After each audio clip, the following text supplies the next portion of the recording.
Hi guys, I'm back again with another reaction video, and today we're reacting to 10 surprising facts about dating in Islam. Well, for me, in my perspective, or the way that I see it, I thought it was not allowed, but let's see what we're gonna learn. Subscribe if you haven't already, click that bell button to get notified whenever I do upload a video. Anyways guys, let's check this out.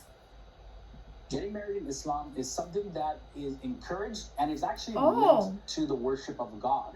However, there are some surprising and interesting facts to know about even before getting to the point of marriage. Hey, what's happening guys? Welcome back to FTD Facts. My name is Leroy Kenton, and in this episode I'll be looking at 10 surprising and interesting facts about dating in Islam. Stick around from 10 as we count down to number 1. Okay. So number 10, it's done for the sake of Allah. Islam teaches people to be truthful and real. The concept of love in Islam is unique in the sense that when a Muslim loves something or somebody, it must be for the sake of Allah or God. And Muslims wow. We really have to dig deeper into this topic because I would have never thought. I was like, nope, if you're Muslim, you do not avoid opposite genders at all costs. That is my close-mindedness. Prophet Muhammad's following words: 3 qualities, if found in a person, will help him have perfect faith: having Allah and his messenger as the most beloved ones, loving the person only for the sake of Allah, and hating getting back to disbelief the way one hates to be thrown into fire. There's also some rules for falling in love. According to Islam, when someone has fallen in love with someone, he or she should consider that person as his or her spouse to be.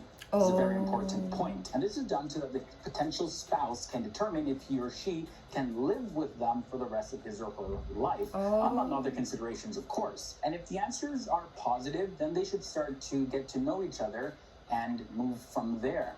In most Islamic cultures, the starting point happens through families. The man proposes to the woman, and if all parties are okay at that point, then the bride-to-be and the groom-to-be can start getting to know each other on a deeper level. Number 8, let's look at seeing your partner-to-be. Prophet Muhammad recommended that 2 people who are in love see each other before the marriage. Now, this also is very important because it is unreasonable for 2 people to be thrown into marriage and to be expected to have a successful marriage with love and affection when they know little to nothing or just nothing at all about one another. Now, this ruling does not contradict the verse in the Quran that says believing men and women should lower their gaze, and that's found in Surah 24, verses 30. Also, another thing to note is that since dating in non-Muslim cultures may lead to acts such as touching and hugging and kissing, etc., Islam views this type of dating as forbidden or haram. But this does not mean that the groom-to-be or the bride-to-be are not allowed to meet up and talk to get to know each other. There are some parameters around this. Typically, they meet up at the girl's house with her parents and they talk over a meal, or they may meet up in another social setting. And according to Islam, it is not forbidden or haram for a man and a woman to be together in a place where other people can actually see them and other people can come and go as they please. Because of this, there is no chance of them committing sin.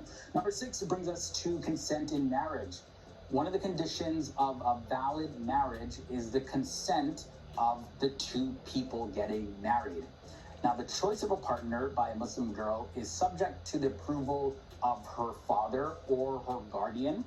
And this is all done to protect her welfare and interests. And when it comes to this, Prophet Muhammad had these words to say: the widow and the divorced woman shall not be married until she has consented to that, and the virgin shall not be married until her consent is sought. There's even one case reported of the Prophet Muhammad nullifying a marriage of a girl who was complaining about her father who married her against her wishes. Alrighty, we come to halfway in this episode. We have 5 more facts about dating relating to Islam coming up. But before we get into that, here is a video, 10 worst haram things in Islam. It goes into a lot more things that are forbidden in the religion of Islam. And it's pretty interesting, pretty eye-opening. I do recommend that you check it out. I'll link to it below in the video description section where you can enjoy it after this episode. All right, continuing now with number 5, choosing a partner. Muslims are encouraged to look for these particular qualities in a partner. Muslimin, which is those who do good to others. Okay. Then there is tawabin, which are those who turn to rightfulness and they seek God for guidance. The mutaharin are those who keep their bodies free from any filth and their minds away from dirty thoughts, as well as they keep their conduct clean. Mutakin refers to those who guard themselves against evil. Sabarin are those who have the capacity to endure hard times, because not everything's going to be easy. Also, mutawakkilin, I like that. those who put their trust in Allah and His laws. Another quality is muqsitin, which refer to those who act equitably and justly. And finally, those who fight on God's path against tyranny, injustice, wrongdoings, aggression, and sin. There's also facts about early marriage. So to avoid the temptation of committing fornication or zina in Islam, Islam encourages marriage at a young age. Therefore, it is completely normal to start a relationship at the age of puberty. But you see, this is not compulsory though. So reaching the age of puberty should not be considered as the only qualification for deciding when to start a relationship. There are several other factors as well, like the overall maturity of that person, as well as their ability to make good judgment calls. Now, the problem was... I like that we are getting into the depth of the explanation, because, again, a lot of people that are close-minded, of course, they're gonna see only the surface level. Like, for example, they hear that, oh, at a young age Muslims can get married, so they don't go research about the depth of that, and they just assume that, oh, when you're let's say 13 or 15, then you have to get married. Okay, that's all they hear, and they run with that, and they start falsely giving information out to people, who then start believing also what they say, wherein they don't necessarily know the depth to it. So there we go. Like, people can, that is where like a lot of Christians or other religion have the stereotype, or they have this perception of Islam. Was reported to have said the following words, and I quote, "O youths, whosoever among you can marry, he should do so, because marriage protects your eyes from indulging in sin by looking lustfully at others in privacy." Also, there's to be no talks about intimate relations. In Islam, single people can't meet each other for a date without a chaperone, as I mentioned earlier in this episode. However, a lot of Muslims, they kind of stopped following this tradition. They meet other single Muslims and they date and they develop relationships without anyone supervising them. Either way, having sex before marriage is a topic that Muslim men and women should avoid to reduce the temptations of it actually happening. A lot of people have questions about this one when it comes to dating during Ramadan. So most people refrain from talking to their boyfriends or girlfriends during the fasting period of the month of Ramadan, because it may cause them to break their fast through intimate acts. So this aspect of relationships and individual needs is, of course, a big debate within Islamic circles, but generally it's actually good.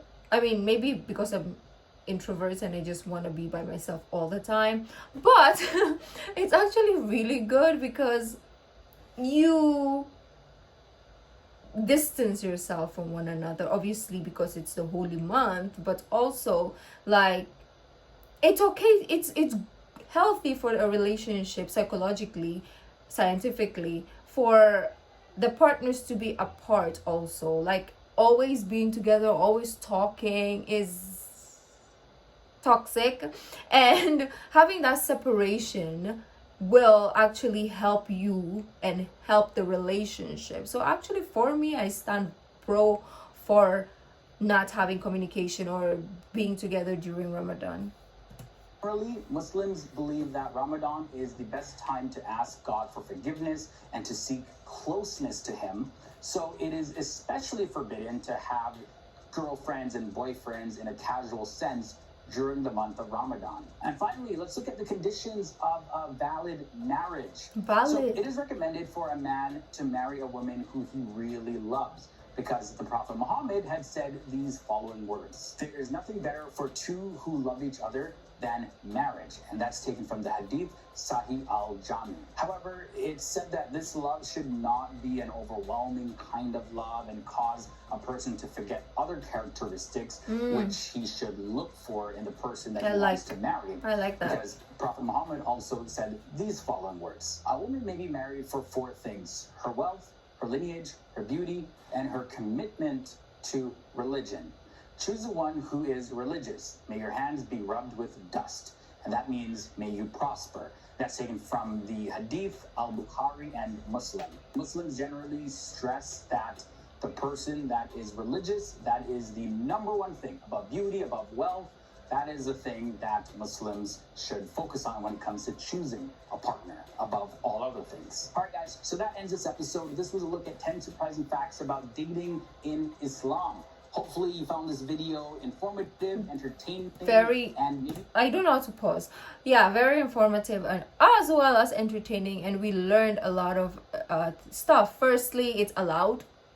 It comes with some rules, but I like all those rules. Actually, they make sense. Yes, obviously when I was younger, I would have thought this is super absurd because you're young, dumb, and stupid. So you want freedom and you want to do whatever you want in life. But now that I'm older, this makes so much sense, actually, very, very much, and it's perfect.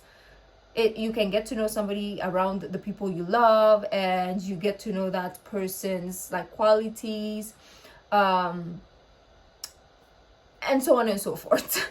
But anyways, guys, let me know what you thought, and if there's another like a video that gives us a deeper dive into the Islamic dating, let me know. Leave the link in the comment section down below. If you like this video, don't forget to give this video a thumbs up, subscribe if you haven't already. I'll see you in the next video. Bye.